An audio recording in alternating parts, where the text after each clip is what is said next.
بسم اللہ الرحمن الرحیم ایاک نعبد و ایاک نستعین لعنت اللہ علی الکاذبین۔ پاکستان اور دنیا بھر میں ہونے والی اہم سیاسی ڈیولپمنٹس پر اپنے خاص تجزیے کے ساتھ میں آپ کا اپنا طارق خان سلام قبول کیجیے۔ آج کے اس ولاگ میں آپ کو انڈیا کی مشہور زمانہ فلم شعلے کی سٹوری سناؤں گا۔ مریم نواز بسنتی بنے گی، نواز شریف گبر سنگھ بنے گا، کون بنے گا کالیا اور کون بنے گا سانبا، تفصیل سے بات ہوگی۔ میرے پاکستانیوں، پاکستان کی سپریم کورٹ کے فیصلے کے بعد کہ عمران خان صاحب کو ہسپتال منتقل کیا جائے، نون لیگ کی اعلیٰ قیادت نے اس فیصلے کو ماننے سے انکار کیا ہے۔ مختلف طرح کی باتیں ہیں، خواجہ آصف کے بیانات ہیں۔ میں آپ کو عطا ٹاٹر اور تنظیم سازی والی سرکار، تنظیم سازی والی سرکار سے مراد میری ہے طلال چودھری، ان کا وہ بیان بھی سناؤں گا، جس میں بلکہ میں سناؤں گا، آگے آپ نے کہنا ہے، میں نے کچھ نہیں کہنا۔ ذرا پہلے فلم کی بات کر لیں، سٹوری کے بعد پھر اچھا پاکستان اگر یہ فلم دوبارہ بنے تو کون سا پاکستان کا سیاسی کردار کہاں فٹ ہوتا ہے، یہ سوال بھی میں آپ پر چھوڑوں گا، کیونکہ پاکستان کے مختلف یوٹیوبر آج کل یہ لفظ استعمال کر رہے ہیں، اب تیرا کیا بنے گا کالیا، کتنے لوگ تھے سانبا۔ تو اگر اس فلم کی بات کی جائے تو مریم کہے گی میں تو بنوں گی بسنتی، یہ تو بات ہو گئی پکی، بسنتی کا کردار مریم کہے گی میں ہی کروں گی، اور گبر سنگھ کا کردار ظاہر ہے نواز شریف۔ اچھا میں نے یہ فلم آج دیکھی ہے، کیونکہ میں نے 2-3 یوٹیوبرز کے بعد جب میں نے دیکھا یہ کیا بنے گا کالیا، کیا بنے گا، یہ فلم ہے کیا، تو آج میں نے یہ فلم رات کو دیکھی ہے، اور اس فلم میں دیکھ کے کافی حد تک ریزمبلنس مجھے ملی ہے۔ اس میں کوئی شک نہیں کہ گبر سنگھ کے کردار کے لیے نواز شریف سے بہتر کون ہو سکتا ہے۔ ویسے نواز شریف نے رنگیلا اکیڈمی میں ایکٹنگ سیکھی ہوئی بھی ہے، تو ظاہر ہے گبر سنگھ کا کردار نواز شریف ہی احسن طریقے سے ادا کرتا ہے۔ البتہ بسنتی کے کردار جو کہ مریم کی ڈیمانڈ ہے، مریم اس کردار پہ آیا پوری اترتی ہے۔ ویسے مریم بھی ٹک ٹاکیاں وغیرہ بناتی رہتی ہے، فنکاروں کے قدموں میں بیٹھتی رہتی ہے، پنجاب میں ہوئے ہی اور کیا ہے، ہیرا منڈی، شاہی مالا، گھوم گھام کے اسٹوڈیو، یہ وہ، اور مریم ادھر ہی آگے پیچھے گھومتی رہتی ہے اور ٹک ٹاکیاں بنا کر ثواب دارین حاصل کرتی ہے۔ لیکن بسنتی کا جو کردار ہے وہ پازیٹیو کردار ہے اس فلم میں۔ اب کون بنے گا، وہ جو فلم کا ہیرو ہے اس کا نام ہے ویرو، اور امیتابھ بچن کون بنے گا اور دھرمیندر کون بنے گا، یہ سوال بھی میں آپ پر چھوڑوں گا۔ اگر آپ نے یہ فلم دیکھی ہے، جن لوگوں نے دیکھی ہے، تو وہ اپنی رائے کا ضرور اظہار کریں کہ اس فلم میں کیا کچھ ہے۔ لیکن شرم کی بات ہے، انتہائی شرم کی بات ہے کہ سپریم کورٹ کے 3 معزز ججوں نے ایک بڑا ہی اچھا فیصلہ دیا ہے، اور اس فیصلے کے حوالے سے اسی نون لیگ کے ممبران یہ کہتے رہے ہیں کہ اگر فیصلہ ہو عمران خان کا علاج ہو، ہم اسے پسند کریں گے، ہم اسے ویلکم کریں گے۔ پھر جب یہ فیصلہ آیا تو اس کے بعد فوری جو رد عمل آیا وہ یہ تھا کہ رانا ثناءاللہ کا آیا، طارق فضل چودھری کا آیا، انہوں نے کہا یہ بہت اچھی بات ہے، ہم فیسیلیٹیٹ کریں گے۔ پھر بلاول بھٹو کا بیان یہ آیا کہ یہ کام تو حکومت کو خود کر دینا چاہیے، سپریم کورٹ کے فیصلے کا انتظار ہی نہیں کرنا چاہیے تھا، کہ اگر عمران خان ایک قومی لیڈر ہے، پاکستان کا ایک بہت بڑا ہیرو ہے، پاکستان کی سب سے بڑی سیاسی جماعت کا وہ بانی ہے، اور اس کو اگر اس طرح کا مسئلہ ہے تو اسے تو علاج حکومت کو خود یہ انیشیٹو لینا چاہیے تھا اور اس کو علاج کے لیے اسپتال منتقل کر دینا چاہیے تھا۔ لیکن مختلف ہیلے، بہانے، مذاق، بیماری پر مذاق اور اس طرح کی باتیں کی گئی۔ جواب یہ دے رہے ہیں نون لیگ کے کہ جب نواز شریف جیل میں تھا تو عمران خان کی حکومت نے بھی ان کے ساتھ ایسے ہی کیا تھا۔ یہ میں آپ کو ابھی سناتا ہوں، عطا ٹاٹر اور رات کو 2 بجے تنظیم سازی کرنے والی جو طلال چودھری، تنظیم سازی والی سرکار، مچھ والی سرکار، چڈی والی سرکار، جی خواجہ آصف چڈی والی سرکار نے بھی کہا ہے کہ نہیں کرنا، سخت مخالفت کی ہے۔ چڈی والی سرکار پاکستان کا رکشا منتری، ایک پاؤں قطب شمالی، دوسرا پاؤں قطب جنوبی، منحوس شکل، اس نے بھی سخت اپوز کیا ہے. پھر مجھ والی سرکار نے شروع میں حمایت کی کہ یہ علاج ہونا چاہیے، اور بعد میں مجھ والی سرکار نے یو ٹرن. اب مجھ والی سرکار کہہ رہی ہے نہیں علاج تو نہیں ہونا چاہیے، کیونکہ اوپر سے گبر سنگھ کا آرڈر ہے. یہ گبر سنگھ کا آرڈر ہے کہ علاج نہیں ہونا چاہیے.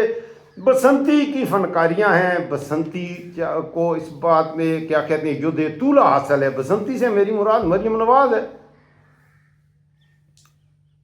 وہ کبھی رونے والا منہ بنائے گی، کبھی ہنسنے والا، گالیاں بکواس، اس کے علاوہ وہ کیا ہے اور اس کی حیثیت کیا ہے؟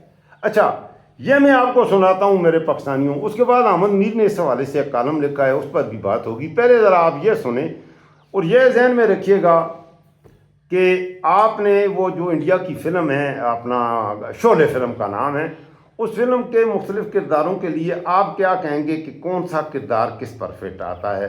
یہ آپ کومنٹس میں ضرور بتائیے گا. یہ آپ کا چینل ہے، اگر ابھی تک آپ نے چینل سبسکرائب نہیں کیا تو ضرور اس چینل کو سبسکرائب کریں اور میری یوٹیوب فیملی کا ایسا بنیں. یہ ذرا سنیں عطا ٹاٹر اور تنظیم سازی والی سرکار کیا کہہ رہے ہیں، ذرا غور سے سنیے گا پلیز. مختلف باتیں کرتے تھے کہ اب گھر کے کھانے مانگتے ہیں جیل کے اندر، اور انہوں نے ایک طوفان بدتمیزی برپا کیا اور اپنی جماعت کے لوگوں کو کہا یہ عطا ٹاٹر ہے، کہ غور بیماری سے کے اوپر سنیں. بھرپور سیاست کی جائے. ہمارا یہ وتیرہ نہیں ہے. آپ نے ایک دن بھی ہمیں یہ کہتے نہیں سنا ہوگا ان کے علاج معالجے کے حوالے سے ہم نے کوئی ایسی بات کی ہو کہ جی جس سے یہ تاثر قائم ہوا ہو کہ ہم ان کی صحت کو لے کے کوئی طنز کر رہے ہیں یا اس پر کوئی ایسی جملے بازی کر رہے ہیں. آپ اندازہ کریں، آپ کہہ رہے ہیں کہ یہ کوئی نہ کہے کہ ہم ان کی صحت کو لے کر کوئی طنز کر رہے ہیں یا جملے بازی کر رہے ہیں. دوسری طرف عملی طور پر کیا ہوا ہے کہ پاکستان کی سپریم کورٹ نے یہ فیصلہ دیا ہے، اور عمران خان کی جو میڈیکل رپورٹس ہیں ان سے بالکل صاف ظاہر ہے کہ مسئلہ ہے. نواز شریف جب باہر گیا تھا مسئلہ کوئی بھی نہیں تھا. جیلی بلیک لسٹ گرائے گئے. جیلی طور پر دیکھیں نواز شریف کو کم از کم 10 بیماریاں ہیں جن کا مریم نواز نے خود کہا ہے کہ کہا ہوا ہے کہ نواز شریف کو یہ بیماریاں لاحق ہیں. مریم نواز کے بقول نواز شریف کے دماغ کی شریانیں سکڑ رہی تھیں، برین ٹیومر ہو رہا تھا، اور یہ مرض ایسا ہے اس کے بعد موت ہی ہوتی ہے، لیکن نواز شریف آج تک مرا نہیں. پھر مریم نے کہا کہ 5 ٹائمز نواز شریف کو ہارٹ اٹیک ہو چکا ہے، دل کا دورہ پڑ چکا ہے. 1-2 دورے پڑنے کے بعد وہ مریض تو مر جاتا ہے، نواز شریف مرا نہیں. مریم نواز نے کہا کہ نواز شریف کی کڈنی فیلئر کا مسئلہ بھی ہے، گردے کا مسئلہ بھی ہے. میرا اپنا ایک بیٹا تھا، بالکل نوجوان تھا، وہ مر گیا، اسے بھی گردے کا مسئلہ تھا، گردے کا کینسر ہوا اور وہ فوراً مر گیا. اللہ اکبر. مر جاتا ہے آدمی، کڈنی کا فیلئر ہو تو وہ آدمی مرے گا نہیں تو کیا یوریا پھیلے گا پورے جسم میں، وہ مرے گا فوراً. لیکن نواز شریف پھر بھی مرا نہیں. نواز شریف کو جگر کا مسئلہ بھی تھا، پھر بھی نہیں مرا. خون میں وائٹ اور ریڈ سیلز کا جو تناسب ہے، جو ریشو ہے، اس میں بھی خرابی آ گئی، پھر بھی نہیں مرا. پھر اس کے پلیٹلیٹس بھی گر گئے، پھر بھی نہیں مرا. اور یہاں سے ان بیماریوں کو لے کر جب یہ بیماریاں عمران خان کو باقاعدہ کیبنٹ میں، تو عمران خان نے خود نواز شریف کو باہر بھیجا تھا کہ اگر اتنی خطرناک بیماریاں ہیں، اور شیریں مزاری تو عمران خان کہتے تھے کہ رونے لگی کہ بھئی یہ بہت خطرے میں ہے. لہذا انسانی ہمدردی کے تحت، حالانکہ عمران خان کو یہ شک تھا، وہ جانتا تھا کہ یہ ایکٹنگ کر رہا ہے، یہ گبر سنگھ ہے، یہ رنگیلا اکیڈمی کا پڑھا ہوا ایکٹر ہے. پھر بھی نواز شریف کو بھیجا گیا. 4-5 سال وہ لندن میں عیاشیاں کرتا رہا، اور پھر اسی طرح آپ کے سامنے واپس آیا. کوئی کیس نہیں، رات گئی بات گئی. عدالتیں اس کا استقبال کرنے کے لیے ایئرپورٹ پہنچیں.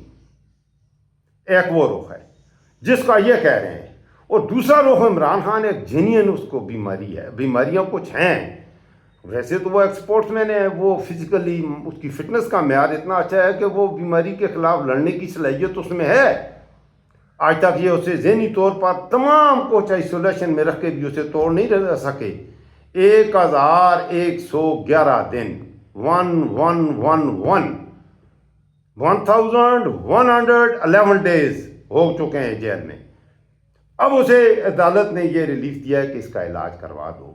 آگے یہ کیا کہہ رہا ہے عطا ٹاٹر اور یہ تنظیم سازی والی سرکار، ذرا آگے بھی سن لیں پلیز. تو یہ ہر قیدی کا حق ہوتا ہے کہ اس کو صحت کی جو سہولیات ہیں، میڈیکل فیسلٹیز ہیں، وہ فراہم کی جائیں آئین قانون کے مطابق، اور وہ ان کو بھی فراہم کی جاتی رہی ہیں، کی جاتی رہیں گی. ہم کر رہے ہیں، پہلے بھی کر رہے تھے، اب بھی کرتے رہیں گے. اور یہ ایک حق ہوتا ہے جو ملتا ہے ہر قیدی کو ملتا ہے. مگر کیا کوئی پرائیویٹ ہاسپٹل اسپیسیفائی ہو سکتا ہے؟ نہیں. اس پہ کل وزیر قانون نے واضح کیا کہ ایک نظر ثانی کی درخواست دائر ہوگی. کیا ہر قیدی کو یہ حق حاصل ہے؟ اس حوالے سے ایک قانونی جو ہے وہ معاملہ ہے، اس پر نظر ثانی کی درخواست دائر ہوگی. مگر ہماری قیادت نے، ہم نے کسی ایک دن بھی ان کی صحت کے حوالے سے کوئی ایسی بات نہیں کی. اب میں آپ کو مریم نواز کے جو بسنتی بنے گی، جو فلم انڈیا کی فلم میں بسنتی کا کردار ادا کرے گی مریم نواز، اس کی میں آپ کو ایک سے کہ نہیں ٹائم نہیں ہے، اور آپ اس بےہودہ خاتون کی آواز میرے خیال میں سننا بھی پسند نہیں کریں گے. میں اس کے 10 کلپس 10 جگہ سے دکھا سکتا ہوں کہ اس نے کیا کہا ہے عمران خان کی صحت کو لے کر. عمران خان کو تو چھوڑیے، اس کی وائف سے متعلق حلیمہ خان، نورین خان، ڈاکٹر عظمیٰ کے حوالے سے اس نے کتنی گھٹیا گفتگو کی ہے. آپ مجھے آن ریکارڈ دکھا دیں کہ عمران خان نے کبھی کلثوم نواز یا ان کے حوالے سے اتنی گھٹیا گفتگو کی ہو. ان کے حوالے سے پی ٹی آئی کے کسی بھی اہم عہدیدار نے عام کارکن تو گالیاں دیں گے. پاکستان کے عوام اس میں پی ٹی آئی والے ہی تو نہیں دیتے، تم پر لانتیں بھیجتا ہے، وہ تو پورا پاکستان بھیجتا ہے. پاکستان کی 26 کروڑ آبادی ہے، 26 کروڑ میں سے 20 کروڑ لوگ ہر روز آپ پر لعنت بھیجتے ہیں. اس میں یہ عمران خان کا مسئلہ تو نہیں ہے، وہ تو جیل میں پڑا ہوا ہے. وہ لوگ لعنتیں اس لیے بھیجتے ہیں ہو کہ تم ہو لعنتی. دیکھیں پاکستان میں اب خادم رضوی ایک عالم دین تھا، وہ تمہیں کہتا تھا تم خنزیر کی نسل ہو. خادم رضوی کہتا تھا تسی سوردیاں اولادان ہو. خادم رضوی کہتا تھا، ایک عالم دین. تو وہ اس لیے تم پہ لانتیں بھیجتے تھے، اس لیے تمہیں خنزیر کہتے تھے کہ تم میں خنزیروں والی عادتیں پائی جاتی ہیں. پنجابی کہندے نے اے سارے کھوتے دے پتر نے. اچھا میں نے 10 ویڈیوز ایسی دیکھی ہیں جس میں عام جو لوگ ہیں وہ جاتے ہیں بازاروں میں، پوچھتے ہیں ہاں بھائی کیا کہتے ہو، یہ کون ہے؟ وہ کہتے ہیں یہ کھوتے دے پتر نے. وہ کون ہے؟ وہ بابا جس نے کہا تھا، وہ عمران خان نے اسے کہا تھا، جو بارش میں اس کی ویڈیو ہے، وہ کہتا ہے وائرل کرو اسے، سب دی کتی ماں آ گئی ہے، اے کتی ماں اس تے بھی لعنت، انہوں لان والے تے لعنت. یہ عمران خان تھا. عمران خان نے یا وہ پی ٹی آئی کا تھا، ایک عام آدمی تھا، وہ بیچارہ جلا ہوا ہے. تم نے ظلم اتنے کیے ہیں کہ ہر آدمی تمہیں کتا، لانتی، ملعون ہی کہہ رہا ہے. وہ تمہارے کارناموں کی وجہ سے کہہ رہا ہے. تم جب گبر سنگھ ہو، تم کالیا ہو، تم وہ دوسرا سانبا ہو، تو سانبے، کالیے، گبر سنگھ جو ہیں ان کو غریب لوگ گالیاں نہیں دیں گے، اور تو ان کے پاس کوئی ہتھیار نہیں ہے، ان کے پاس اور تو کوئی اور چیز باقی نہیں ہے گالیوں کے علاوہ. پھر ان کو لانے والوں پر جو ہے وہ بابا جو ہے وہ نون لیگ کا تو نہیں، وہ نون لیگ کی اس کو مریم کو جو کہہ رہا تھا کہ سب دی کتی ماں، ڈائن ماں آ گئی ہے، چڑیل ماں آ گئی ہے. ساتھ ہی اس نے کہا ہے اس کتی ماں نو لان والیاں تے بھی لعنت. کس نے یہ کتی ماں لائی ہے؟ اس کو آپ اس فلم میں کیا کریکٹر دیں گے انڈیا کی فلم میں؟ یہ میں آپ پر چھوڑوں گا، یہ بھی میں کچھ نہیں کہتا، آپ بتائیں. اس کا میرے خیال میں کوئی کریکٹر ہے نہیں ہے، وہ اس فلم کا ڈائریکٹر ہے. یہ جو پاکستان میں فلم بنے گی تو جس نے اس چور ڈاکو حکومت کو پاکستان پر بٹھایا ہے، اس کو لانے والا جو ہے وہ ڈائریکٹر ہے فلم کا. باقی گبر سنگھ نواز شریف، اور کیا کہتے بسنتی بنے گی مریم نواز، سانبا بنے گا مچھ والی سرکار، اور تیرا کیا بنے گا؟ کالیا بنے گا شاید شہباز شریف. یہ آپ فٹ کریں گے، آپ بتائیں گے. وہ فلم اگر آپ نے دیکھی ہوئی ہے آپ نے فٹ کرنا ہے. میں نے دیکھی ہے اور یہ سارے ہی میں نے تو دیکھی ہے، مجھے سمجھ نہیں آ رہی تھی. ایک بات تو پکی ہے کہ گبر سنگھ والا کردار تو نواز شریف نے کسی کو دینا نہیں. وہ کہے گا اسے ایکٹنگ آئے گی یا نہیں آئے گی، وہ کہے گا گبر سنگھ. کیوں کہ گبر سنگھ کے ڈائلاگز وہ اتنے تگڑے قسم کے ڈائلاگز ہیں. میں نے آج رات کو یہ فلم دیکھی ہے، پوری فلم میں نے دیکھی ہے. واقعی اس کی وہ ایکٹنگ اس فلم میں بڑی تگڑی ایکٹنگ کی ہے گبر سنگھ کی. اپنا اس کا نام کیا ہے یار؟ امجد خان. وہ موٹا امجد خان ہے. امجد خان ہے، امجد خان گبر سنگھ، تو وہ کردار نواز شریف ہی ادا کرے گا۔ بسنتی کا کردار جو جس نے ادا کیا ہے، اب اس کا بھی مجھے اچھا ایکٹروں کے نام امیتابھ بچن اور دھرمیندر کے نام پرانی کچھ فلمیں میں نے دیکھی تھی، ان دوسروں کے مجھے صحیح نام نہیں آتے۔ بسنتی جو ہے وہ بھی بڑی زبردست ایکٹر ہے، تو ظاہر ہے اس طرح کا رول تو مریم نواز، آپ کیا سمجھتے ہیں کہ بسنتی کا رول وہ مریم اورنگزیب کو دے گی یا عظمہ بخاری کو یا غلیظہ فاروقی کو دے گی؟ بسنتی کا رول تو مریم خود ہی کرے گی۔ اچھا، اب دوبارہ فلم سے حقیقت کی طرف آتے ہیں، یہ ذرا سنیں، اب آگے یہ سنیں، یہ رات کو 2 بجے تنظیم سازی کرنے والی طلال چودھری، تنظیم سازی والی سرکار، سنیں ذرا، یہ ذرا آپ نے سننا ہے، غور سے سننا ہے۔ جی، سب سے پہلی بات تو یہ ہے کہ ہم نے پہلے دن سے کہا تھا کہ جس ادارے کا کام ہے اسی نے یہ کرنا ہے۔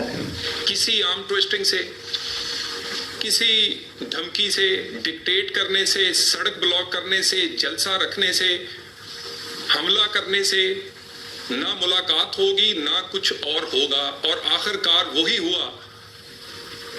ہم نے بالکل، حکومت کا موقف بڑا کلیئر تھا کہ جیل حکام، جیل مینول کے تحت، یا پھر عدالت اس بات کا تعین کر سکتی ہے کہ ملاقات کب اور ہونی چاہیے اور کب نہیں ہونی چاہیے۔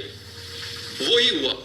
یہ وہی عدالتیں ہیں جنہوں نے 26ویں اور 27ویں ترمیم کا حلف اٹھایا ہوا ہے۔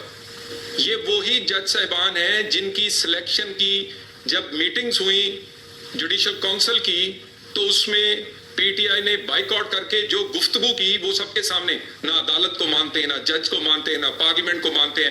اسی پارلیمنٹ کی گئی ترامیم اور اس سے بننے والی عدالت اور اس میں لگنے والے جج صاحبان جو کہ 26ویں 27ویں ترمیم کا جنہوں نے حلف اٹھائی، بیمار ہیں اور ہسپتال میں داخل ہے، وہاں بغیر اجازت کے گھس گئے تھے ویڈیو بنانے۔ اندازہ کریں، یہ وہ بکواسات کر رہا ہے کہ آدمی کو شرم آتی ہے۔ ذرا سنیں آگے بھی۔ ملا جس قیدی کو، اس نے اپنے ڈاکٹرز بھیجے، جن ڈاکٹرز نے میاں نواز شریف کی رپورٹ بنائی ان کو اٹھایا گیا، ان کو انٹروگیٹ کیا گیا، ان کے اکاؤنٹ دیکھے گئے، ان پر تشدد کیا گیا کہ کہیں اس نے غلط تو نہیں بنائی، اور ان کے اپنے ڈاکٹرز نے جب کہا، اور اس کے بعد کیبنٹ میں پھر یہ ٹھٹھا لگاتے ہیں۔ پھر بیماری 26 نومبر 9 مئی سب کچھ کرنے کے بعد ایک ہی ہتھیار رہ گیا، ہمدردی کارڈ، میرے بچوں کو نہیں ملنے دیتے اور میری بیماری ہماری جان کو خطرہ ہے۔ انہوں نے کہا آپ سیاست نہیں کریں گے، اور پھر مجھے بتائیے آپ کون سیاست کر رہے ہیں؟ این آر او سے کون جوڑ رہا ہے اس کل کے فیصلے کو؟ اس فیصلے کو ان جج صاحبان کا شکریہ ادا کرنے کی بجائے این آر او سے جوڑ رہے ہیں۔ غلط فہمی میں ہے یہ، کبھی خود ہی کہانیاں بناتے ہیں، پہلے ہسپتال جائے گا، یہ پہلے اسپتال جائے گا، پھر بنی گالا جائے گا، کہاں جائے گا، تو کہاں جائے گا، یہ اللہ ہی بہتر جانتا ہے۔ یہ بغیرت جو بک بک کر رہا ہے۔ اب میں ذرا احمد میر کے کالم کی طرف آتا ہوں۔ یہ فلم کے حوالے سے باتیں ہوں گئی، تو ابھی آپ چینل کو ابھی تک کچھ دوستوں نے سبسکرائب نہیں کیا، چینل کو سبسکرائب کریں، پھر ہم تب آگے بڑھیں گے۔ ابھی سبسکرائب کریں اور 4-5 دوستوں کے ساتھ ضرور شیئر کرنا ہے۔ آگے بڑھتے ہیں۔ احمد میر نے ایک کالم لکھا ہے، اس کا بڑا ہی زبردست کچھ ایسا میں آپ کو سناتا ہوں۔ احمد میر کا کہنا ہے بڑے ہی حقیقت پسندانہ قسم کا، ویسے میں اتنا نہیں کرتا، آپ کو کالم پڑھ کے نہیں سنایا کرتا، لیکن بڑا اچھا کالم لکھا ہے۔ جنگ میں اس نے لکھا ہے، تحریک انصاف کو عدالتوں سے بہت زیادہ توقعات نہیں باندھنے چاہیے۔ یہ ایک فیصلہ ہو گیا ہے، ابھی پیچھے کہانی یہاں پر ختم نہیں ہو جاتی۔ احمد میر نے لکھا ہے عمران خان کو مزید اگر ریلیف دلوانا ہے تو پھر وہی کچھ کرنا پڑے گا جو مسلم لیگ نون نے نواز شریف کے لیے کیا تھا۔ آگے کہتے ہیں کہ مسلم لیگ نون نے نواز شریف کو ریلیف دلانے کے لیے سب سے پہلے بلاول بھٹو زرداری، مولانا فضل الرحمان، محمود خان اچکزئی اور جمہوریت کے دیگر دیوانوں کو گھیرا اور پی ڈی ایم کے نام سے ایک اپوزیشن الائنس بنایا تھا۔ پھر اسی اپوزیشن الائنس نے مختلف شہروں میں جلسے کیے، ریلیاں کیں۔ ان جلسے جلوسوں میں مریم نواز نے زبردست قسم کی تقریریں بھی کیں اور لاپتہ افراد کی ماؤں، بہنوں اور بیٹیوں کو بھی مریم نواز گلے لگانے کے لیے بلوچستان بھی پہنچی۔ لاپتہ ایک صحافی تھے مدثر نارو، اس کے بیٹے کی تصویر سوشل میڈیا پر بڑی وائرل ہوئی تھی، تو وہ بھی اس نے کی۔ اسلام آباد کے ڈی چوک میں مریم نواز گئی اور سمی الدین بلوچ کے ساتھ مل کر دھرنا دیا۔ آج ان کو دہشت گرد کر رہی تھی، کہہ رہی ہے انہی لوگوں کے ساتھ مریم نواز کوئٹہ میں بھی گئی ہزارہ قبائل کے ساتھ، اور یہاں اسلام آباد میں سمیع الدین بلوچ کے ساتھ دھرنے میں بیٹھی، ان کے ساتھ کھانا کھایا اور ان کی حمایت کی۔ واہ میرے خدا، گرگٹ کے طرح بدلتے رنگ۔ تو مریم نواز بسنتی بنے گی فلم میں، یہ ذہن میں رکھیے گا، رول یہ بسنتی کا کرے گی، کارنامے اس کے یہ ہیں۔ ذرا 2-3 سال پیچھے کے حالات بھی میرے پاکستانیوں دیکھا کرو کہ یہ کہاں سے چلا، کہاں سے ہے، کہانی کا آغاز کہاں سے ہو رہا ہے۔ آگے پھر وقت بدلنا شروع ہوا اور عمران خان کے خلاف تحریک عدم اعتماد لائی گئی، جس میں اصل کردار اسی آصف علی زرداری کا تھا، سب سے بڑا کردار آصف زرداری کا تھا۔ آج کل مسلم لیگ نون آصف زرداری کو ایوان صدر سے نکالنے کے منصوبے بنا رہی ہے۔ 2022 اور 26 میں بہت فرق ہے۔ 2022 میں ریاستی ادارے ایک دوسرے سے متصادم تھے، 2026 میں آج ریاستی اداروں میں اس طرح کا تصادم نظر نہیں آ رہا۔ البتہ اتنا ہے کہ نئے صوبوں کی بحث ہے، کھلبلی تو مچائے ہوئے ہے، اور اس کھلبلی میں عمران خان کو یہ ریلیف ملا ہے۔ عمران خان کو ملنے والا یہ ریلیف فی الحال صرف ایک عدالتی فیصلہ ہے، لیکن مسلم لیگ نون کے ایک سینیٹر نے اس عدالتی فیصلے کے پیچھے سازشیں تلاش کرنی شروع کر دی ہیں۔ جی ہاں، ناصر بھٹ جو کہ نواز شریف کا سب سے بڑا چمچہ ہے، وہ کہہ رہا ہے کہ نواز شریف کے خلاف اب ایک بار پھر سازش ہونے لگی ہے۔ اب آج 2026 میں یہ وہ زمانہ نہیں کہ مریم نواز صاحب کی ویڈیو بناتی تھی، اب ہر جات کی ویڈیو تو بن بھی نہیں سکتی۔ اس قسم کے بیانات مسلم لیگ نون کو کسی گہری کھائی میں دھکیل سکتے ہیں، یہ بات ذہن میں رکھیے گا۔ اور یہ جو نون لیگ نے عمران خان کو ریلیف دینے کے حوالے سے ان کی اسپتال منتقلی کے فیصلے کے خلاف جو یہ عدالت میں ریویو کے لیے گئی ہے، اچھا یہ ریویو کیا ہے؟ ان کا خیال یہ ہے کہ ریویو کا مطلب کیا ہوتا ہے؟ مطلب ہے، اس کا مطلب یہ ہوتا ہے، اردو میں آپ اسے کیا کہتے ہیں، ریویو کو کیا کہتے ہیں؟ نظر ثانی۔ نظر ثانی کا مطلب ہے کہ ایک چیز، اس سے میں پڑھ رہا ہوں، یہ میرے سامنے کچھ چیزیں لکھی ہیں، اسے پڑھوں، میں غلط پڑھ دوں تو آپ مجھے کہیں جی کہ آپ نے غلط پڑھا، تو میں نظر ثانی کروں گا، دوبارہ یہ چشمہ نکالوں گا، یہ چشمہ نکال دوں گا یہ والا، اور دوسرا چشمہ پہنوں گا، پہن کے دوبارہ دیکھوں گا کہ پہلی بار، کیونکہ میں نے 2 چشمے رکھے ہوئے، تو یہ دوسرا چشمہ پہن کے میں کروں گا کہ جی چلو میں دوبارہ دیکھ لیتا ہوں۔ لیکن یہ تحریر میری ہے، یہ سکرپٹ میں نے لکھا ہے، اور اگر میں نے لکھا ہے تو اس کو کوئی اور تو ریویو نہیں کر سکتا۔ اب نون لیگ کی سوچ یہ ہے، مریم کی سوچ یہ ہے کہ اس کو ریویو جو کرے گا، اس کو ریویو کرنے والا جو ہوگا وہ کوئی اور ججز بٹھا دیں۔ بھائی اس کیس کی سماعت جن ججوں نے کی ہے وہی ریویو کریں گے۔ اور دوسری بات، یہ جو فیصلہ ہے، میں نے پچھلے 2-3 ولاگز میں آپ کو مکمل فیصلہ پڑھ کے سنایا ہے، اس میں مجھے تو آپ بتائیں اس میں کوئی سکم ہے؟ خاص طور پر اس کے جو جز نمبر 6 سے لے کر 6, 7, 8, 9, 10 پیج غالباً 3 اور 4 ہے، اس میں جو چیزیں 4-5 چیزیں ہیں، میرے خیال میں تو اس میں کوئی ایسا ابہام ہے ہی نہیں ہے کہ اسے ریویو تو اس چیز کا کیا جاتا ہے جس میں کوئی ابہام ہو۔ اس فیصلے میں بالکل 1 انچ کا کوئی ابہام ہے ہی نہیں ہے۔ تو ریویو لینے کا اصل مقصد یہ ہے کہ عمران خان صاحب کو ریلیف نہ ملے۔ بہرحال کیا ہوگا یہ تو اللہ بہتر جانتا ہے، کل کیا ہونے لگا ہے، لیکن میری نظر میں یہ نون لیگ والوں نے یہ جو اچھی حرکت کی ہے، اس حوالے سے بلاول بھی بول اٹھا ہے کہ یہ کام سپریم کورٹ کے بجائے بہتر تو یہ تھا، یہ خود ہی عمران خان کو شفا لے جاتے تو شاید ان کا قد تھوڑا سا بڑھتا۔ اب ان کی نون لیگ کے حلقے بھی یہ کہہ رہے ہیں کہ اے ذلیل نے، ایک کھوتے دے پتر نے، ایک خنزیر نے۔